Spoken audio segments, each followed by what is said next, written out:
blindfolded and taken away. Their fate is unknown. This is what this is a citation, I'll give you details on it. The operation was called Woodrose.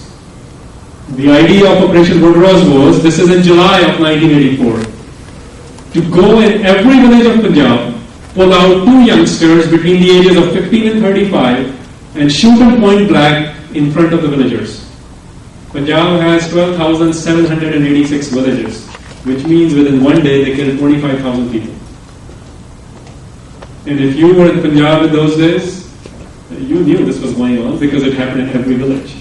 So imagine that. 8,000 on June 3rd through 6th, at least 8,000, which is not a sick estimate, but an independent inquiry said that. And then 25,000 in Operation Woodrose. It's pretty systematic what's going on there. This kind of stuff continued, and I'm just citing a report 3-4 years back. I could have cited the INSAF report of last year about torture victims, but then I might be termed biased because INSAF is a sick organization. But that's why I'm citing Amnesty. And this is what they wrote 4 years ago. They said, torture and custodial violence continue to be regularly reported in Punjab, despite the end of the militancy period in the state in mid-1990s. So most people think all this stopped after 93, when Gill went on butchery of Sikhs in Punjab, but it didn't. When you and I visit Punjab, we just visit our relatives, and we think everything is hunky-dory. It's not. If you are an activist, if you are a human rights worker, if your family was involved in protecting the rights of the Sikhs of Punjab, then you would know that this kind of stuff is still going on. It's not as in open, it's not as big in magnitude, but it still goes on. Because now in information age, there are other things, other mediums are available to report these things. So they have to change their ways how they do it. That's why, if you ask me, the whole effort after 95 came from physical destruction to ideological destruction. And our political parties were complicit in doing that, where they reduced Akal Takht to a joke and they ridiculed it in front of the world media.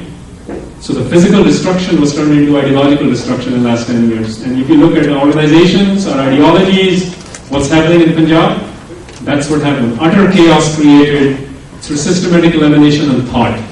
And this is why we have to be aware of what's going on with us. So the government claims, again to recap, it was not, the army did not go in there to capture any terrorists. They went in there to kill 8,000 people. This is a conservative estimate.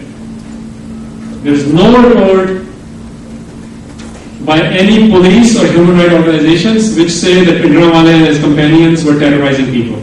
Government said that, but there's not a single case registered to show that. So again, it's a manufactured lie. People were free to come or leave prior to the attack by the Indian state. And I'm a personal testimony to that. I went to the Darbar Sahib complex on May 31st, 1984. I was there was no restriction to go. And we were going to Pakistan on the Jatha, on Shahidi Gurpurab in those days. And in fact, we ended up in Lahore on June 4th through 6th, and they were reporting these attacks. The point is, the government said that the militants or the Bhindranwale Sikhs and other people were terrorizing people. There was not a free inflow, an outflow of Sikhs from the Darbar Sahib complex, which is not true. Because I myself went in there on 31st, I was 12 years old, I remember everything. There was no restriction of any kind. Acts of state terror against its own citizens. This is what happened. The army was used to kill its own citizens. So this is where, when anthropologists study that, they call it state terrorism.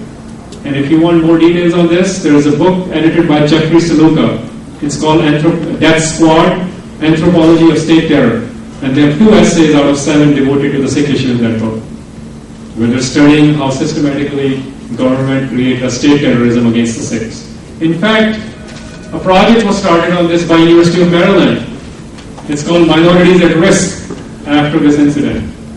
And they said the top 10 minorities at risk in the world for their existence include Sikhs. And they have done a great detailed report on it, that how Sikhs are at risk in terms of their existence as who they are. We are living right now, but we don't know who we are. We are very confused about who we are. It ranges from ideological to political representation. And people who are studying us, they recognize that we are at risk because we don't know what we are up to. In conclusion, basically, I had a report called Operation in Punjab, done by Justice Tarkunde, again a non-Sikh, and he basically said it was indeed a mass massacre, mostly of innocents. But I think the other quote is more convincing. This just shows there's a lot of blood in the Darbar Sahib complex at the time. Essentially, again, this is any government who want to suppress the sovereignty of the Sikhs does this. They desecrate the Darbar Sahib complex, they desecrate the Sarovar, because they don't understand. You know, there are records, for example, from 18th century, where the invaders would come, and they would wonder that these people who have no permanent places, how is it that they're able to come from nowhere and fight with us? So their court chronicles have recorded, well, you know, these guys go to Darbar Sahib, and something happens to them, and they come take care of us. This is Abdali's time. Well, that continues. Doesn't matter what level of degree of Sikh you are, whether you're Amritdhari, Kissadhari, non-Kissadhari, any political alliance. What happened in 84, and this is a great symbolism behind it, even people like Khushwant Singh, and I'm not going to go in detail about him, you know how much of a forward he is, but basically even people like Khushwant Singh, a celebrated writer, even people like him gave their medals back, gave their recognitions back to Indian government, which means that the Darbar Sahib complex is part of our psyche. So people who want to kill our psyche, they go kill this place. This is what it's about. It's not the first time it happened, it's not the last time it happened. In fact, Patwan Singh has written in his book, he says, to construct the Darbar Sahib complex, to build it, to defend it, and to rebuild it, it takes the sweat and blood of the Sikhs. And this is our history. So this is not a sacred space for us. When we go there, it's not that we become more liberated or something. So it's not a Hindu idea of pilgrimage. What does happen to us is it reminds of our history so much that we're willing to do anything and everything. So this is why this is part of our psyche. Even when governments have destroyed it, it gives us spirit to go fight back. So it will be done again. The challenge will be to the generation whether they can rebuild it and defend it with their sweat and blood. I'm almost done. And this is Joyce Pedigree's statement in concluding. She said the initial crime was celebrated and indeed had been planned a year beforehand. The army went into Darbar Sahib not to eliminate a political figure or political movement, but to suppress a culture of people, to attack their heart, to strike a blow at their spirit and self-confidence. If you remember nothing else from today, this is what I want you to remember. You should totally take out this idea of there were people that the government went in there to capture individual or a group of people. They did not. If that was the case, why did they do Sikh reference library? Why did they attack 38 other major gurdwaras at the same time? Why did they use paratroopers and tanks from 150 up to 150,000 soldiers? I mean, the facts speak for themselves. We have to analyze some of this stuff and recognize the kinds of lies which government has been propagating. So what do we do now? Well, I mean, there's so many things which can be done, but I'm going to leave with you a couple of things for you to think about. The first is that you have to engage in some sort of a dialogue about these things. Unless you talk about issues, they never get solved.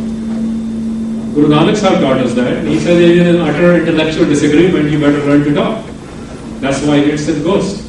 Those were the dialogues with the intellectuals of the time. And the reason I mentioned that is, in all studies, it's proven that the most violent people are the intellectuals because they convince people to create other violence. So Guru Nanak Sahib goes and has dialogue with them. Today, we can't even have a dialogue in our community, in our homes about this kind of stuff. And whatever the diaspora Sikhs choose to do about this, you have to keep in mind, you are playing with the fate of at least 20 million Sikhs in the homeland. So give thoughtful answers.